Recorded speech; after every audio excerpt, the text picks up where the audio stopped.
Hey guys, Sir Meliodas here again. I just wanted to cover these patch notes before they release the new one here coming out in a few days. Now, patch 1.30 featured a lot of things that I hope some people didn't miss.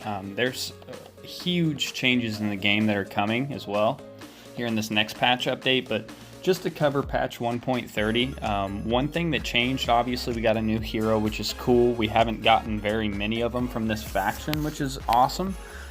This hero specifically, I've really liked. I did pick him up in the Labyrinth right as he came out. He's got a few different abilities that I'd like to touch on. First off, if you're looking for a hero that's going to be very similar to Chimera, as in doing a lot of area damage, now when they do target a character, they're doing heavy damage. Now this character specifically, he's going to be doing massive damage to the whole team as well as slowing them down. So if we go over his abilities, you got the Frozen Mist. He's going to explode, causing 130% damage to all the enemies on the battlefield, but at the same time, he's going to release that Frozen Mist that's going to slow everybody down, as well as cause damage over time, kind of like Chimera's poisonous gas she puts off. So this ability is very, very viable in a lot of decks when you're trying to slow that enemy down, if they're using a lot of fast cards, like Thane, or Athalia, the angel that's just kind of zooming in and out, as well as the new one that's coming in the next patch update with Wukong, who kind of just zooms in and out of battle, popping into shadow clones and things like that. So this is a very viable character to use to combat a lot of that speed that we see coming in these last updates.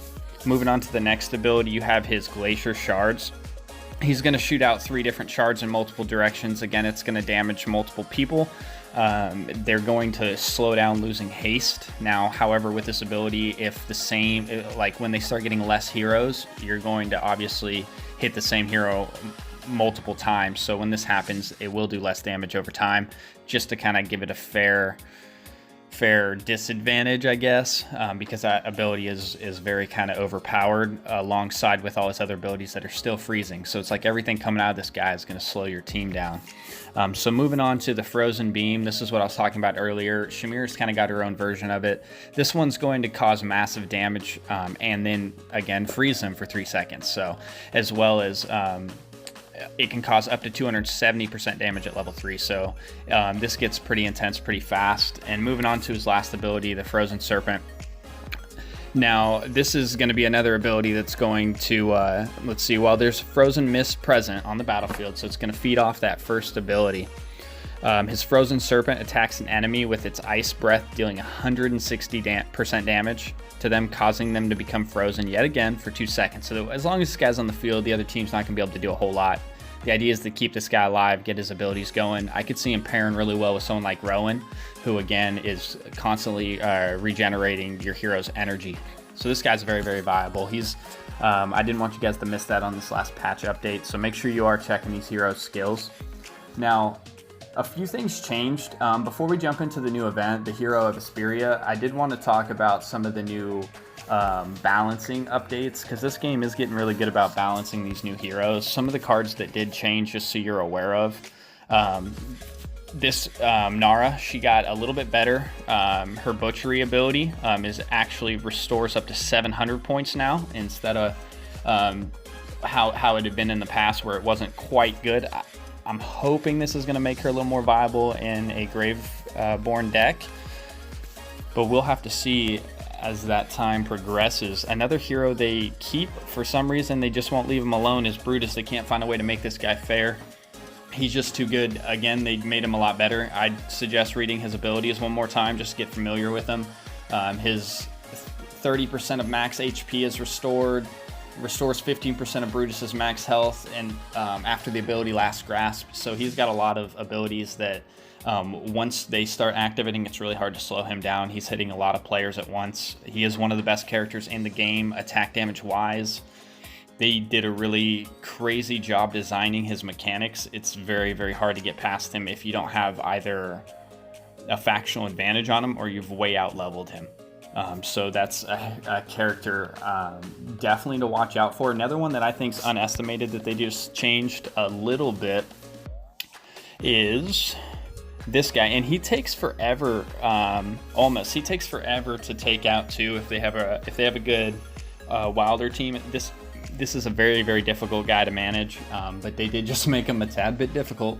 So again, I would recommend taking some time reading through his abilities as well. All these characters I'm showing you, all these heroes, you're going to want to spend a little bit of extra time just getting to know. Because moving forward, as they start updating these and they're balancing these cards out, these are the cards people are using in the arenas heavily, and they're trying to make things more fair and change it. So if these are cards that you've used that are popping up on the screen right now, make sure you go back and read them, because things do not stay the same patch update to patch update. So moving on, we're going to move to a hero that is a little bit newer, that hasn't been in the game quite as long. She came back a few patch updates back. She is really, really good. Again, go ahead and read her abilities. A couple of them have changed. She does more damage now. One thing I really like about this hero is her ability to stop the enemy from healing. Now, when it's already a factional advantage over Mauler, so it is a good way to take care of people like the Olmus and when they have those healers behind them. Having her on your team in the back row is going to help with a lot of those issues. Now moving on to another hero that they just finished balance updating as well, is one that I like. He's newer as well. Again, they're always going to be updating those newer heroes. When you first put them into the game, it's kind of hard to understand how the mechanics are going to be used or how the community is going to use them in the decks and how much they're going to get played. So pay attention to him. Go ahead and read his abilities. His damage went way up. His abilities activate a little quicker, and he was already a good hero. So we're going to see him being played a whole lot more. So watch out for that as well. The next one I would like to touch on that was in this patch update, and again, I haven't unlocked him yet. I have used him in the inside the labyrinth, and he is very, very good. They fixed the issues that would sometimes cause the ability Deja Vu to be incorrectly triggered under certain circumstances. So before, this ability would just randomly go off and it didn't really make sense. But now it's working full-fledged, and if you guys don't know what Deja Vu does, when he's on the brink of death and all his allies have already been destroyed, he basically turns back time and brings everybody back, so you have to kill everybody twice. Now this is wild. Playing against him in-game in the labyrinth and things is really difficult, especially if you can't get him killed quick. So if you notice you're going up against him, make sure you put all your power on that side directing towards him, because you're going to want to take him out before he's the last guy, so you don't have to fight everybody twice. So in saying that, we looked at them. Let's go ahead and look at the other side of this. They did go ahead and adjust Elijah and Layla, I guess is how you would say that. Now these two are really quick. They work really, really well together. They work on almost every single team. They optimized the new effect of theirs, the cleanse ability. So let's go ahead and look at that.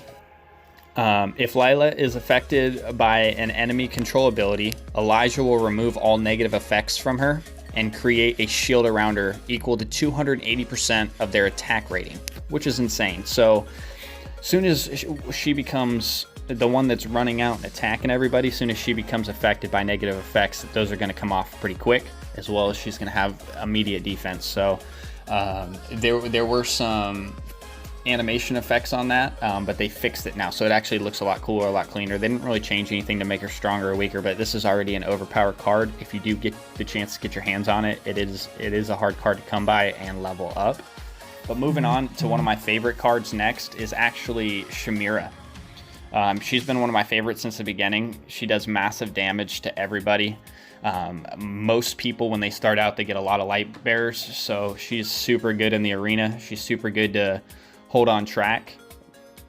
So I would definitely keep leveling her up. They fixed the soul siphon that would cause Shamira's character model to become displaced.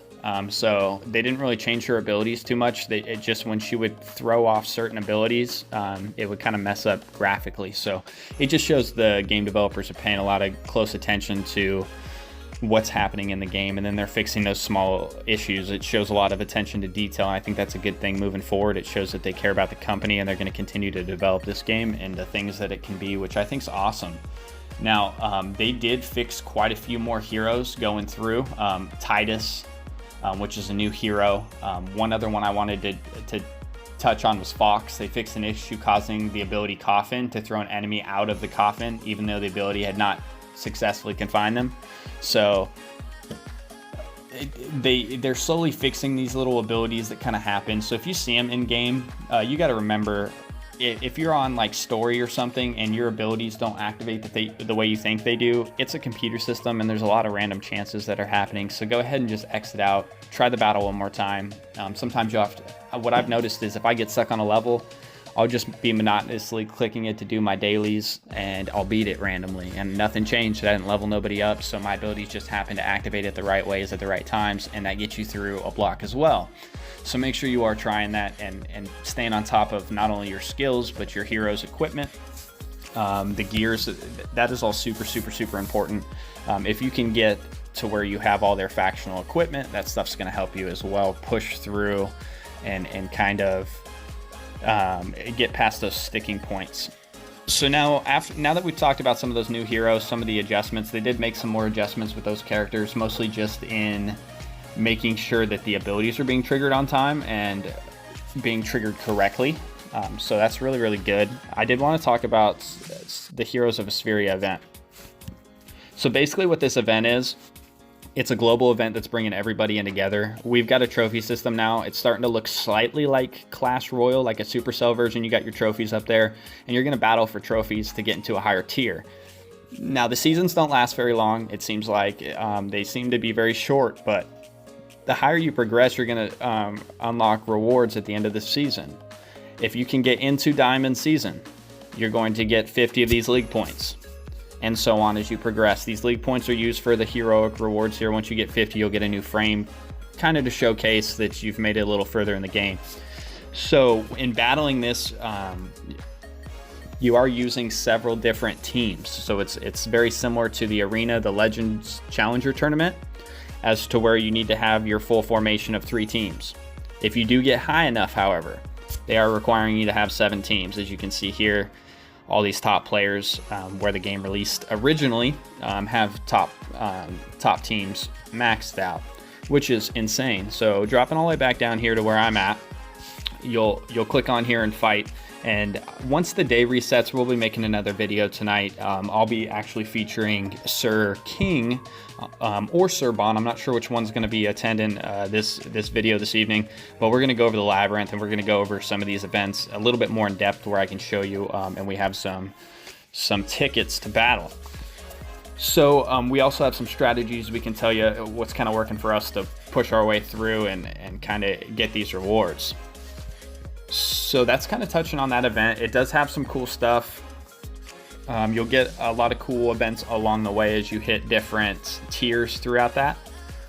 So the next event would be that Assembly of Heroes. I did touch on a little bit in that last video. There's a lot of cool rewards you'll get from this, and it just kind of happens throughout playing. It's a cool thing that the game did.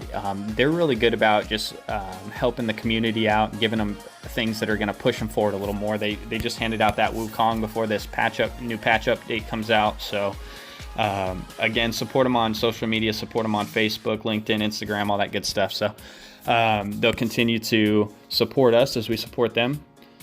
And let's see here.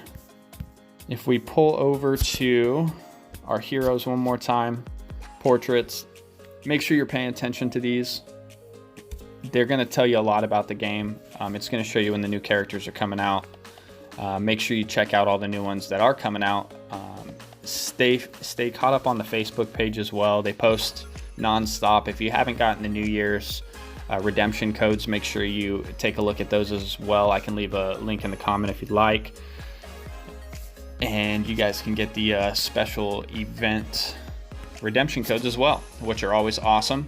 So I think that's about it this time. I just wanted to touch on a few things from that patch note 1.30 before they change everything. One more thing before I miss it. They did add a whole bunch of new relics in the Arcane Labyrinth. I'll touch on those as they pop up when we go through that video here in just a little while, as well as they optimized the Noble Tavern.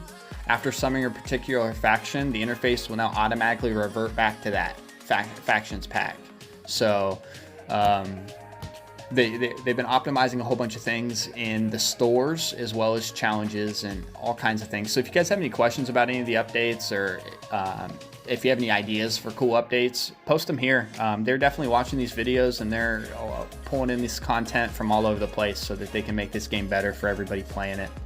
So if you guys have any ideas, or even for us, if there's a video you want us to cover, or something that you want explained more in depth, whether that be the Wall of Legends, the Resonating Crystal, the Library, the Temple of Ascensions, which characters we like, which characters do the most damage, we can cover all that stuff with you guys. Just go ahead and leave us a comment, and we'd be happy to do that for you.